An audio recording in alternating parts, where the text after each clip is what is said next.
Welcome everyone to the first episode of the Guiding Torch. Today we have Manish Kumar, who is one of my old friend and the founder and technical architect of MobiProbe. MobiProbe is a real-time performance and engagement measurement workbench for connected devices, systems, and applications.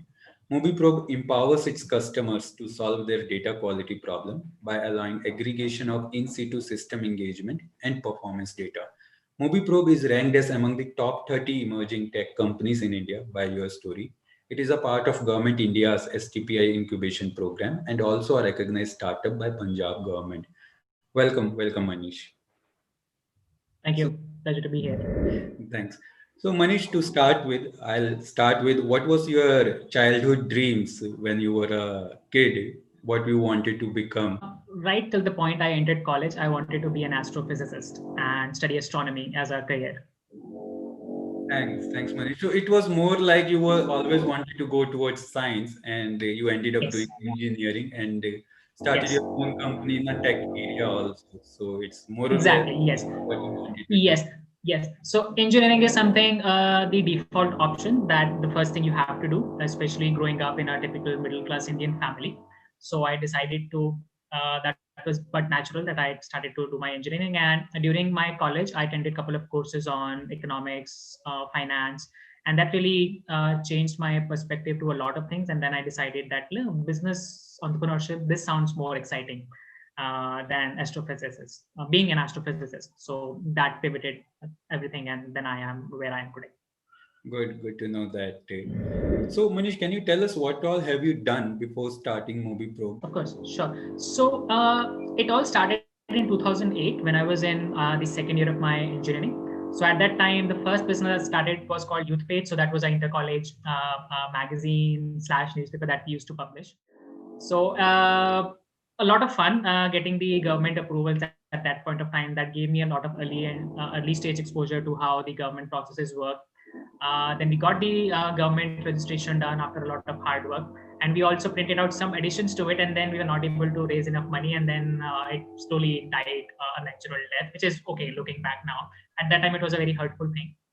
Then after graduation, I just had a normal corporate career for around 4 years. So there also, I got from campus, I got placed in a reputed company, but I was there almost a week because I realized that this is something I might not be interested in doing for a long time. So I came back to Chandigarh, joined a startup as a early on engineer on their team. It was a fast growing company. Then that startup got acquired. Then I joined another mid-level IT services company where I had a techno managerial role. And after completing 4 years in career, then I decided to start MobiPro full time. That was 6th of March 2015. And so far, it's been a good and exciting ride. Great, yeah, it's been a long journey, around 5 years you Yes. would have completed. Okay, Yes. and it's always good that you do what you like, to be honest, rather than getting stuck in something which you are not enjoying. Exactly. Yes. Yes. Yes. Yes. So, what was your motivation behind starting MobiPro? Sure. So while I was in my last job, 2013, 14, 15, so at that time I used to lead a team of mobile app developers as a technical architect. So at that time, mobile was the boom. So a lot of apps being rolled out in various avenues in the various Play stores. So development of a mobile app had one common problem that you test everything properly, give the builds or the releases to the customer, and then on the customer's phone, it doesn't just work the way you want it to be. And then testing it was a real problem. So then we, especially crashes, so the app should not crash, so we built a very small crash reporting tool just for fun that we can integrate along with the app. And then I thought that, well, this thing is working, it works, a lot of people are using it, so if only I can sell it for 10 rupees to all the app development companies, then you can make a lot of money. So that was the initial promise, and then I decided, well, let's do it full time, and I decided to launch with it.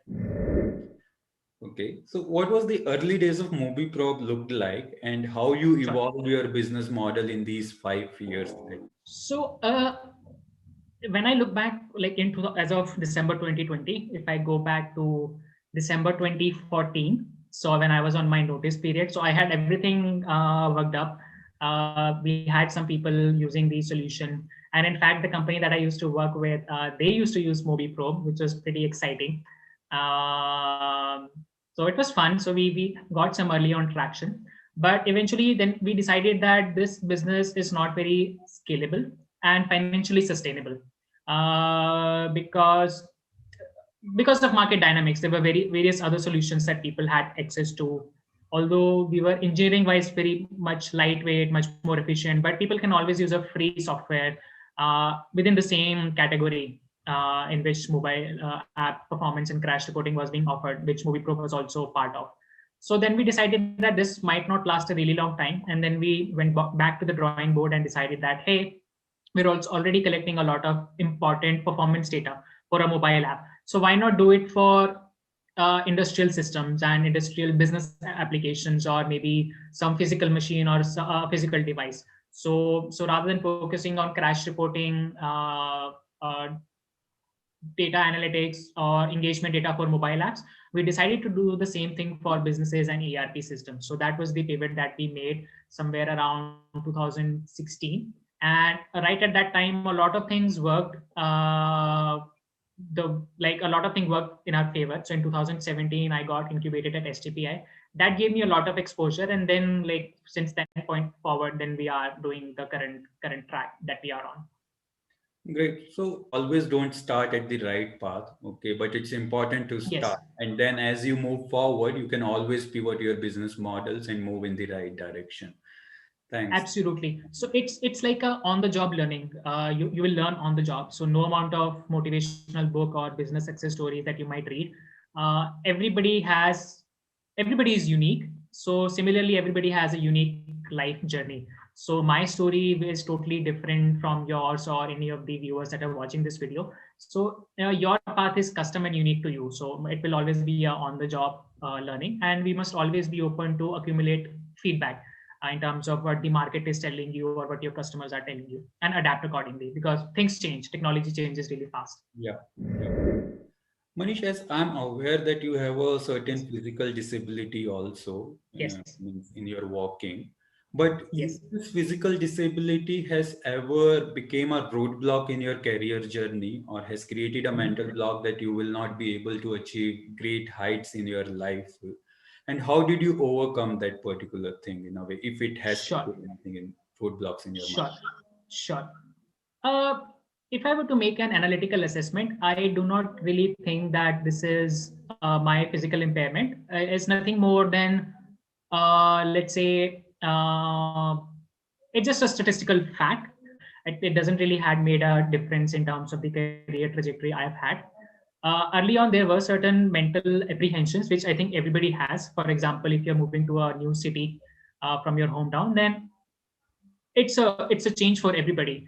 For me, there was certain level of additional things to be concerned about, but then it all worked out fine. And another thing that I'm grateful for is that I really got good bosses during my professional career. So I asked one of my boss that, hey, having this impairment, will it impact in what I will aspire for in life?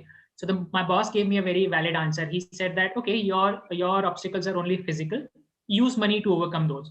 And I think that has really been a very valuable lesson. So you can always overcome any physical challenges or barriers, but just by spending some more money to find a way around it.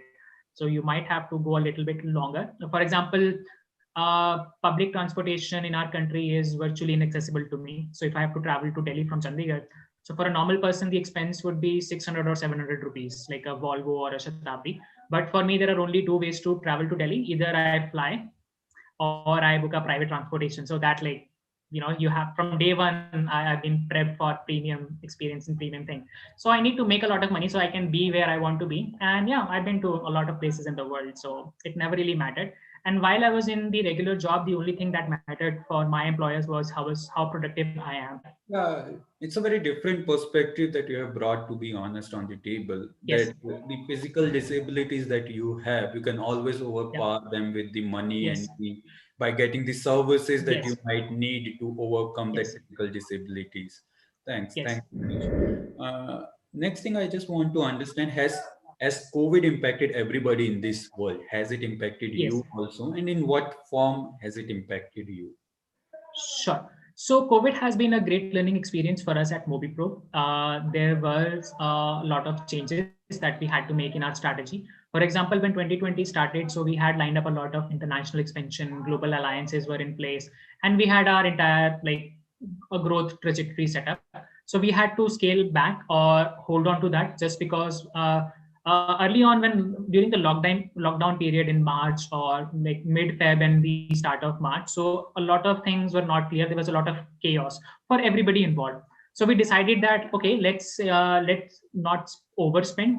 Let's focus on sustainability so that we can go through this period without any challenge. And I think yeah, that was the alteration that we had to make till this thing stabilizes, and then I think we'll be back on track with the initial plans. Good to know that. All the best for that part. Yeah, thank you. What is the future of MobiPro looks like now from this point onwards, as you already have Sure. created your business quite a bit in the last 5 years. Now, where do you want to take it? Sure. So, with the emergence of edge technologies, edge computing, and distributed computing, that is the next frontier that human civilization is going to encounter with. Think about in the year 1995 when the World Wide Web was just taking off. And over the last 20-25 years, the kind of impact the World Wide Web has had on the human civilization. Now, this exact same thing is going to happen over the next 3 to 5 years with the emergence of IoT devices, 5G connectivity, and distributed computing. So we are gearing up for that. We are lining up various international initiatives. Have partnered with, we have created joint venture organizations also with some of our strategic partners in the European and the American market. So we are again going through the second phase of transformation where we are focusing our technology, customizing it for the edge market. That is from a product and services perspective, like how do we bring value to our customers. Another personal goal for myself is that within the next 5 years, we are planning for a public listing on the NSE Emerge platform, because I want to start the trend of creating publicly listed companies in India. So we have been consistently profitable, which we are proud of, and we want to bring value to the people of this country by achieving public listing. So that is like one of my personal goals for the next 5 years. Good to know, Manish. Wish you all the best. Manish, what were your learnings from your early work and the mistakes that you have incorporated in MobiPro? Sure. Uh, well, one of the important learning or takeaways for me since running this organization is being rational and not making emotional decisions. So when things are not going the way you want, so you cannot be very pessimistic or have a very negative bent of mind, and then have a mental paralysis that you're not able to make any decision at all. And on the other hand, when things are going the way you want them to be, then again you cannot have this mental high. We are so high on excitement, enthusiasm that again you start making stupid mistake. So emotional stability is very important while building early stage businesses, because things sometimes go the way you want. So there are good days, there are bad days, but you need to be emotionally neutral. So that I think has been the biggest learning experience for me personally. Another takeaway is that focusing on sales, marketing, and branding along with the technology R&D. So that is also very important for a business. So you might have the world's best engineering solution, but if it is not marketed well or placed well, nobody will really be interested in buying into it. So I think that has been the second major takeaway or a personal learning experience for me. Good. Manish, what are your thoughts on failure? Because everybody doesn't achieve success on their first attempt. Sure. And you also have Sure. mentioned you have not achieved success on your first attempt. You Yes. have done multiple things Yes. before starting MobiPro also. Yes. Yeah. I believe it's a learning curve. The one thing that the mistake that I used to make a lot of early stage entrepreneurs make is they try to compare their story with somebody else's story, and if somebody has achieved a lot of success, and then they feel not really good, that things are not working. But what I have personally discovered that all of us is unique, and all of like everybody has their own life journey. So the people that we respect, the people that we hold in high esteem, they had their own set of challenges, which are not publicly talked about. The focus is so much on the glory part of it. So it's okay. Everybody has their own learnings, has their own challenges and own opportunities. Because for me personally, I got lucky that I was born in a good household in a good city. So had I been born in some remote village, then things could have ended up quite differently for me, right? So I think that is the takeaway. Don't compare, and from failure, it's just a learning lesson. It's just like it's an on-the-job learning. No amount of motivational book or a case study or a research paper can prepare you for the challenges that you might face in running a business, because your circumstances are unique to you. My circumstances are unique to me. It's an on-the-job training. Just take the feedback from the experience and do not waste time, because time is the only constant in the world. You have limited amount of time. So another things that I learned, like while discussing with a friend of mine, is that given infinite time, everybody will become a billionaire, but we do not have infinite time. So making time domain decision is very, very important. So you do not want to run out of time before you run out of money. So don't get stuck, keep on evolving, and don't have too much attachment. If something is not going the way you want, learn the lesson and just use that experience into not making the same mistake twice. Good. Thanks. It's a learning for me also, whatever you have said. Yeah. Thank you. Manish, have you ever felt that not having a regular management degree has created any roadblocks in your journey of MobiPro? Okay. Uh, I'll share an experience on that front. So when you build a business, you realize that business uh, running a business is not like a game of chess where you alone have to decide all the moves. Running a business is not like playing football, cricket, or hockey. So there is always a team. Everybody has some specialization. So I bring some specialization to the board. There are other people in the organization that bring some other specialization. So it's the collective effort that drives MobiPro. So not having a management degree, I believe. If I personally do not know the managerial aspect of it, then I can always partner up or hire somebody that brings that skill set or expertise to the organization. Whereas I bring the strategic or the trajectory of the organization, what all we need to do. So if you do not have a certain skill, then you can always complement by either having a co-founder or having a team member who is better at maybe a management or a financial perspective. So never do it alone. You will never succeed. So you will never be a master in all things. Focus on your core competence. Sorry, focus on your own core competencies, and for other skills you can always tie up or with partners or have good management people on the organization. So personally, I think it was never a roadblock for me. Yep.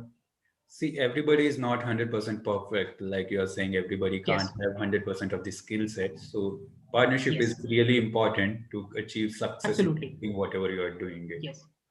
Yes. Any advice that you would like to give to the freelancers who are out there? Because you also started as a freelancer in your early days when Yes. you were working in the corporate world. Yes.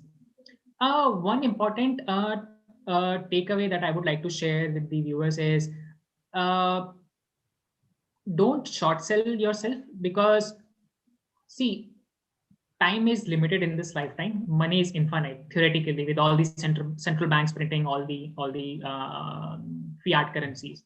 So if you think a particular client is not paying you well or not being very respectful, it's okay. You can always get a client that pays you what you are worth. So at MobiPro, when we sell out a quotation to a customer and the customer comes back asking that, hey, you are too expensive. Why it is so expensive? Then we tell the customer that, hey, the fees is not for the abstract software. The fees is for our knowledge. Now you can build the same piece of software within your organization internally, but it might take you another 6 to 8 months. So to save you that 8 months, we are charging you this much, because we are allowing you to do the exact same thing in a matter of weeks by doing the customization and installing on your system. So always value that. uh, Always give a price not from a perspective of your cost, that hey, this is what the cost is, so I'll add 10% margin on it and then sell it to the customer. No, always charge based on the value that you're creating for the customer. Explain this to the customer, that by paying me this much, you will be saving this much money. You can do it yourself, you can always hire somebody cheaper, but are you really interested in wasting 3 months of time? Because after 3 months you're again going to come back to me. So Yeah. don't short sell. Charge based on the value that you're creating, and remember that you get a customer at every price point. So it's not like if one customer turns you down just because you were too expensive, that's not the end of the road. So rather than bringing your prices down, find a customer that can really value and appreciate you. Yeah. It's really important to value yourself first. Nobody will Exactly. value you till the time you don't value yourself. That's very Yes. important. Manish, more thing that I want to ask you, any advice that you would want to give the people who are currently in college and want to embark on the journey of their own? Sure. Uh, for somebody who is in college and pursuing or plans to pursue entrepreneurship as a career, so whenever you have an idea, so the mistake that I made early on was that we focused on the idea itself and not on the financial viability of it. So there are two clear tracks: either whatever idea you have, you want to solve a particular problem or you want to bring value to a certain segment of the society. Either you can run that setup as a non-profit, where there are always people who are contributing the money to run that enterprise, or else if you want to have it as a self-sustaining business, then you must always focus on the business model. How will the business generate enough profits? A profit is not a bad term. A profit is very, very important for a business to self-sustain or pay for the low demand cycles, and profit is what pays for the expansion of your business. So always focus on the business model first, along with the technology or the execution part of it. So that is, I think, my advice would be to somebody who is in college and just starting out. Thanks. Whatever you have said, whatever insights that you have brought to us is really helpful. And I hope it will be helpful to the people who are listening to us and try to take something out of it to implement in their career journeys. Thanks. Thanks a lot for Thank you joining so much. today. Thank you. Well, thanks for having me at the Guiding Torch. It was a privilege for me to be here today. Thanks. Thanks, Manish. And the people who are listening to us, if you like the video, please like us, subscribe us, and comment on the video about your views.